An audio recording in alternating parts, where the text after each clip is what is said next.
যখন থেকে নবী সাল্লাল্লাহু আলাইহি ওয়াসাল্লাম নবী হয়েছেন তখন থেকেই শেষ জামানা শুরু হয়ে গেছে। এটা এমন নয় যে তার ইন্তেকালের 1444 বছর পরে এই চেয়ারে বসে আমি আপনাদেরকে শেষ জামানা বোঝাচ্ছি, বিষয়টা এমন।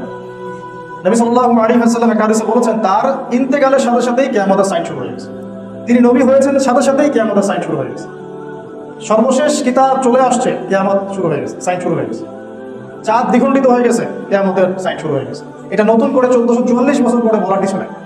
যারা এখন 1444 বছর পরে মনে করে যে এগুলো নতুন নতুন শেষ জামানার আলোচনা বয়ান, এরা দাজ্জালের মতো এক চোখে অন্ধ। কার মতো অন্ধ? দাজ্জাল এক চোখে অন্ধ। শুধু বাহ্যিক চোখেই দাজ্জাল অন্ধ নয়, ভিতরের চোখ দিয়েও দাজ্জাল অন্ধ। একটা সভ্যতা যদি ভিতরের চোখ থেকে অন্ধ না হয়, সে কি হসপিটালে বোম মারতে পারে? বলেন দেখি। একটা সভ্যতা, একটা জাতির মধ্যে যদি অন্ধত্ব না থাকে, সে কি হাসপাতালের মতো জায়গায় বোম মারতে পারে?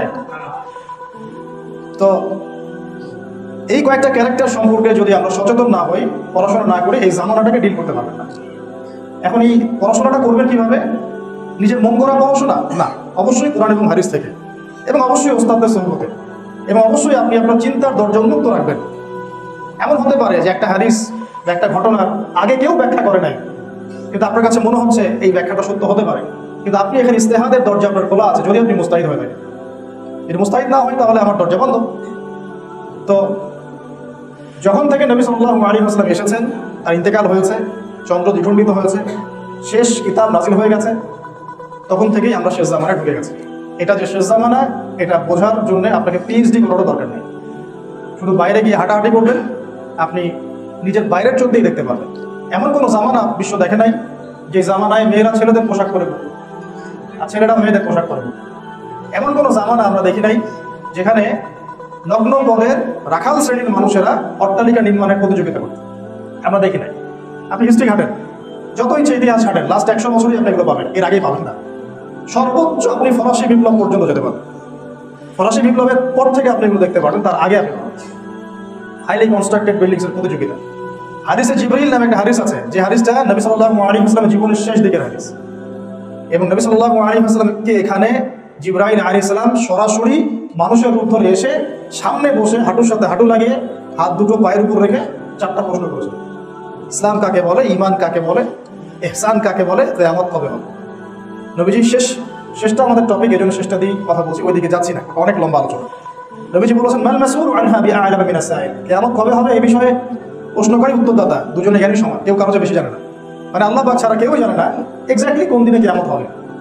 এই পর্যন্ত যখন তিনি বলেছেন, জিবরাইল আলাইহিস সালাম থেমে যান নাই, তিনি বলেছেন ফাখবিরনি আন আমারাতিহা, তাহলে আমাকে কিছু আলামত তো বলে দেন। তখন নবী সাল্লাল্লাহু আলাইহি ওয়াসাল্লাম মাত্র 2টা আলামত বলছেন, মাত্র 2টা। পুরো জীবনের দাওয়াতি জীবন শেষের দিকের হাদিসে মাত্র 2টা আলামত, অন্যান্য অনেক হাদিসে অনেক আলামত, এখানে মাত্র 2টা। এক হচ্ছে দাসী তার মনিবকে জন্ম দিবে, আনতালিদ আলামাতু রাব্বাতুহা, দাসী তার মনিবকে জন্ম দিবে। দাসী আসলে মনিবকে জন্ম দেয় না, একজন দাসী কি তার মনিবকে জন্ম দিতে পারে কিনা? ওলামায়ে কেরাম ব্যাখ্যা করেছেন এখানে সত্য মিথ্যা, ন্যায় অন্যায়, হক বাতিলের মানদণ্ডটা উল্টে যাবে, মানে পৃথিবী উল্টে ঘুরবে। হালাল হবে হারাম, হারাম হবে হালাল, ন্যায় হবে অন্যায়, অন্যায় ন্যায়, সঠিক বেঠিক হয়ে যাবে, বেঠিক সঠিক হয়ে যাবে। হ্যাঁ, বাতিলকে আবার হক মনে করবে, হককে বাতিল মনে করবে, জালেমকে নোবেল পুরস্কার দেবে, মাজলুমকে পিটায় মারবে, উল্টায় যাবে। পুরো বিশ্বটাই প্রেক্ষাপটে উল্টায় যাবে, উল্টায় নাই। যদি এরপরেও বুঝতে না পারেন তাহলে সূরা কাহফ পড়েন, চোখের অন্ধত্ব দূর হবে ইনশাআল্লাহ। আর এই চোখ বলতে আমি মনের চোখ বোঝাচ্ছি, বাইরের চোখ দিয়ে তো আমরা সবাই দেখি। বাইরের চোখ দিয়ে আবু জাহেলও যা দেখেছে, আলী ইবনে আবি তালেবও তাই দেখেছে। তাহলে আলী ইবনে আবি তালেব কেন লা ইলাহা ইল্লাল্লাহ পড়ে মুসলমান হলেন, আবু জাহেল কেন হলেন? আবু জাহেলের কোন চোখটা অন্ধ ছিল? আবু জাহেলকে বলা হতো আবুল হাকাম, জ্ঞানের পিতা। জ্ঞানের পিতা হওয়া সত্ত্বেও সে কেন চিনতে পারল? ভিতরের অন্ধত্বের কারণ। এখানে বলেছেন আনতালিদ আলামাতু রাব্বাতুহা, দাসী তার মনিবকে জন্ম দিবে। অনেক ওলামায়ে ব্যাখ্যা করেছেন পিতামাতার সাথে দাস দাসীর মতো আচরণ করা হবে, ঠিক আছে, নিলাম ব্যাখ্যা। আর এখনকার যুগে আমরা দেখি সত্যি সত্যি দাসী মনিবকে জন্ম দিচ্ছে, একটু আগে বললাম দিতে পারো না, এখন দিচ্ছে। কিভাবে? বড় বড় উন্নয়নশীল কান্ট্রিগুলো দুর্বল রাষ্ট্র থেকে মেয়েদেরকে হায়ার করছে। ওদের তো ফ্যামিলিস্ট রেভলিউশন, ওখানে মেয়ের সন্তান জন্ম দেওয়ার সময় নাই, এখান থেকে গর্ভ ভাড়া করা হয়, ওখানে স্পার্ম ইনজেক্ট করা হয়, 9 মাস সেটাকে লালন পালন করে ওই মেয়ে বাচ্চা জন্ম দিয়ে চলে যায়, ডলার দিয়ে তাকে ছেড়ে দেওয়া। এখন এর গর্ভে যে সন্তানটা জন্ম হলো এটা হলো মনিবের সন্তান, আর এই মেয়েটা এখানে দাসী। ব্যাপারটা বুঝতে পারছেন?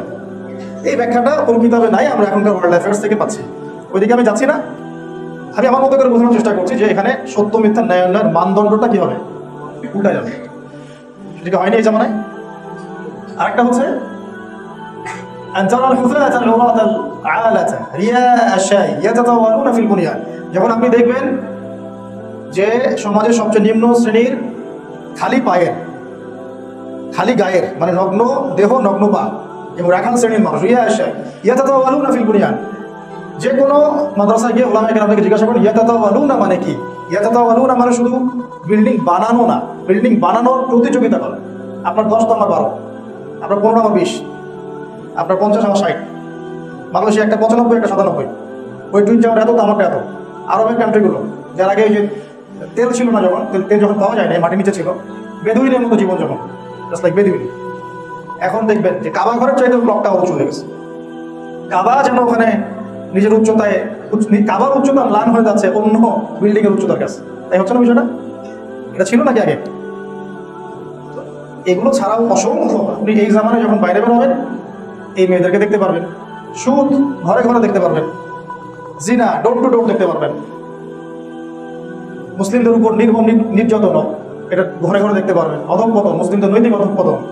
এমন হাদিস আসছে যে মসজিদে মানুষ নামাজ পড়বে, একজনও ইমানদার থাকবে না, এমন যুগ আসবে। প্রকৃত ইমানদারের কথা বলা হচ্ছে যে চতুর্দিক থেকে কাফের মুশরিকরা তোমাদেরকে ঘিরে ধরবে, দস্তরখানায় যেভাবে খেতে বসো তোমরা, এইভাবে তোমাদেরকে গোগ্রাসে খেয়ে ফেলবে। সাহাবীরা প্রশ্ন করছেন আমরা কি তখন সংখ্যায় খুব কম হবো? নবী বলছেন না, তোমরা সংখ্যায় হবে একদম সমুদ্রের ফেনার মতো, কিন্তু দুনিয়ার মহব্বত আর আল্লাহ রাস্তায় জান দেওয়ার ভয় তোমাদেরকে পেয়ে বসবে। হয় নাই? এটা নিয়ে আলোচনা করলে অনেক সময় যাবে। অনেক লেকচার আছে, বইপত্র এখন বের হয়েছে, পড়াশোনা করবেন এবং মিলানোর চেষ্টা করবেন যে আসলে আপনি কোন যুগে বসবাস করছেন। তো সভ্যতার শুরু থেকে যে জায়গাটা সবচেয়ে বেশি ইম্পর্টেন্ট, ওই জায়গাকে কেন্দ্র করেই সভ্যতা শেষ হবে। সভ্যতা শুরু থেকে ইম্পর্টেন্ট কেন, এটা একটা বিষয় আলোচনা করছি, আর সভ্যতা কিভাবে শেষ হবে সেটাও একটা আলোচনা। সভ্যতা শেষ হবে ওই জায়গা থেকে, আগেটা শোনেন। এই হিউম্যান সভ্যতা, এই মানব সভ্যতাটা শেষ হবে ওই জায়গায় কেন্দ্র করে। কিভাবে? যতক্ষণ পর্যন্ত ওই জায়গায় মাসিহুদ দাজ্জাল বের না হচ্ছে ওই কন্টিনেন্টের মধ্যে, এবং তার অনুসারীদেরকে নিয়ে সে বিশ্বটাকে শাসন না করছে, ততদিন পর্যন্ত কিয়ামত হচ্ছে না। কথা ক্লিয়ার? বুঝতে পারছেন কি কথা? যতদিন পর্যন্ত মাসিহুদ দাজ্জাল মানুষের রূপে বের হয়ে ওই জায়গাকে কেন্দ্র করে, হোলি ল্যান্ডের কথা বলছি আমি, কিন্তু শুধু গাজা নিয়ে কথা বলছি না। হোলি ল্যান্ড মানে হচ্ছে পুরো নীল নদ থেকে শুরু করে ফোরাত নদী পর্যন্ত। নীল নদ থেকে শুরু করে ফোরাত মানে Euphrates, river Nile, from river Nile to river Euphrates, এই পুরো জায়গাটার কথা বলছি। এটা হলো হোলি ল্যান্ড, পবিত্র ভূমি। কি নাম? পবিত্র ভূমি, হোলি ল্যান্ড। এই জায়গা থেকে যতক্ষণ না দাজ্জাল এবং তার ফলোয়ার্সরা ওয়ার্ল্ডকে রুল করছে, ততক্ষণ পর্যন্ত কিয়ামত আপনি দেখতে পাবেন। এবং সে কাকে নিয়ে শাসন করবে এটা হাদিসে চলে আসছে, জিউসদেরকে নিয়ে। জিউস মানে কারা? ইহুদি জাতি। কে কে তাকে অনুসরণ করবে? অনেকগুলো হাদিস ঘাটলে পাওয়া যায়। ইহুদিরা 1, 2, এমন এক শ্রেণীর মহিলা যাদেরকে ঘরে রাখা যাবে না, বোঝা যায় কিছু? আচ্ছা। আর এমন এক শ্রেণীর মানুষ যারা হবে মুনাফিক, এরা বেসিক্যালি দাজ্জালকে ফলো করবে। এবং সে 40 দিন বিশ্ব শাসন করবে। নবীজি বলছেন তার প্রথম দিনটা হচ্ছে 1 বছরের সময়, দ্বিতীয় দিনটা হচ্ছে 1 মাসের সময়, তৃতীয় দিনটা হচ্ছে 1 সপ্তাহের সময়, বাকি দিনগুলো তোমাদের দিনের মতোই। ভাবতে হবে না কিভাবে একদিন 1 বছরের সমান হতে পারে? যদি সত্যি সত্যি বাহ্যিকভাবে 1 বছরের সমান হয়, তার মানে কি? তার মানে পৃথিবীর গতি কি কমে যাবে না থেমে যাবে? কিছু একটা তো হবে তাহলে। আর যদি রূপক গুণ অর্থ থাকে, তাহলে সেই ব্যাখ্যাই বাকি, সেটা তো ভাবতে হবে। আমরা তো ভাবনা চিন্তা বাদ দিয়ে দিয়েছি সেই 400-500 বছর আগ থেকে।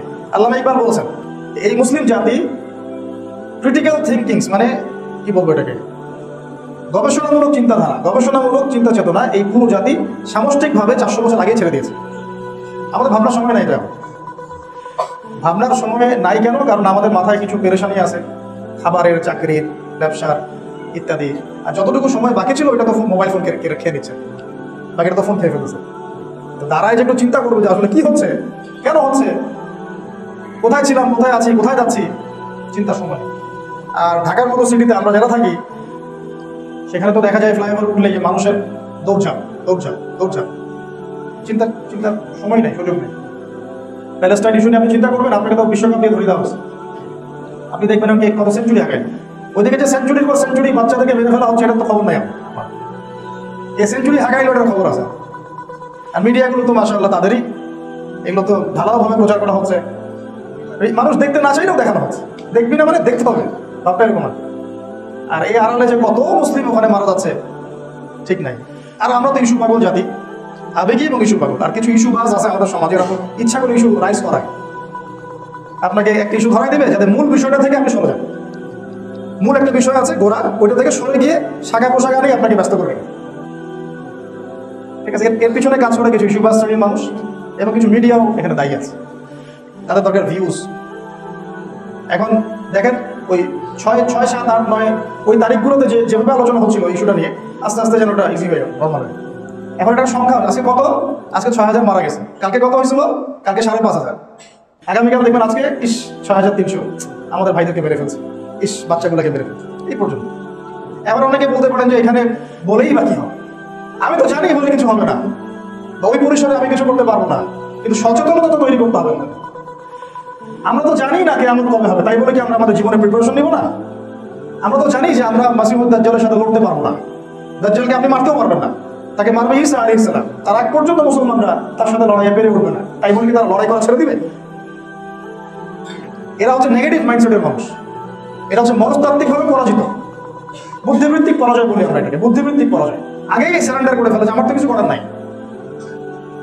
আর মাশাআল্লাহ পৃথিবীর বুদ্ধিজীবীদের একটা বড় অংশ আমাদের দেশে জন্ম হয়েছে, মাশাআল্লাহ, সেকুলার অঙ্গন এবং ধর্মীয় অঙ্গন, বুদ্ধিজীবীর অভাব নাই, মাশাআল্লাহ। অ্যানালাইসিস কি, ইরান সৌদি এইটা ওইটা কি হবে না হবে, কেন হচ্ছে না, কে রন্ধরি পাঠাচ্ছে, সুবহানাল্লাহ। কিন্তু মূল জায়গাটা থেকে সরে গেছে নাকি? মূল জায়গাটা হচ্ছে ওই জায়গাটা হোলি ল্যান্ড, এবং এই হোলি ল্যান্ডটা ছিল আগে জিউসদের, মানে জিউস বলতে বোঝাচ্ছে এখানে বনু ইসরাইলের। বনু ইসরাইলের এখনকার জিউস কিন্তু এক না, আমি আপনাকে বোঝানোর জন্য বোঝালাম। বনু ইসরাইল ওই সময়কার মুসলিম সম্প্রদায়ের নাম ছিল, আর জিউস পরে হচ্ছে, ইহুদি নাম পরে হচ্ছে যখন তারা ঈসা আলাইহিস সালামকে অস্বীকার করেছে এবং আমাদের নবীকে অস্বীকার করেছে। ওই জায়গায় তারা শাসন করতো একসময়, অনেক বছর আগের কথা, তারা ওই জায়গাটা শাসন করতো। আল্লাহ পাক তাদেরকে শর্ত দিয়েছিলেন, তোমরা যদি ভালো থাকো এই জায়গা তোমাদের, যদি ভালো না হও ফাসাদ সৃষ্টি করো, এখান থেকে তোমাদেরকে শাস্তি দিয়ে বের করে দেবে। এবং ওরা বারংবার আল্লাহ পাকের আদেশটাকে লঙ্ঘন করেছে, এমনভাবে লঙ্ঘন করেছে যে নবীদেরকে পর্যন্ত জবাই করে হত্যা করেছে। বুঝতে পারছেন? নবীদেরকে পর্যন্ত মসজিদের মধ্যেই জবাই করে হত্যা করে ফেলছে, এইরকম জাতি। তো সে একটা বাচ্চা, মুসলিম বাচ্চাকে মারতে গিয়ে তার কলিজা কাঁপবে? কাঁপবে না, স্বাভাবিক। সে নবীদেরকে হত্যা করা জাতি। তো আল্লাহ পাকের আযাব যখন চলে আসলো, কয়েক দফা এদেরকে আল্লাহ পাক এমন শাস্তি দিলেন অন্য বড় জালেমের হাতে, তারা পৃথিবীতে থাকার কোনো জায়গা পেল।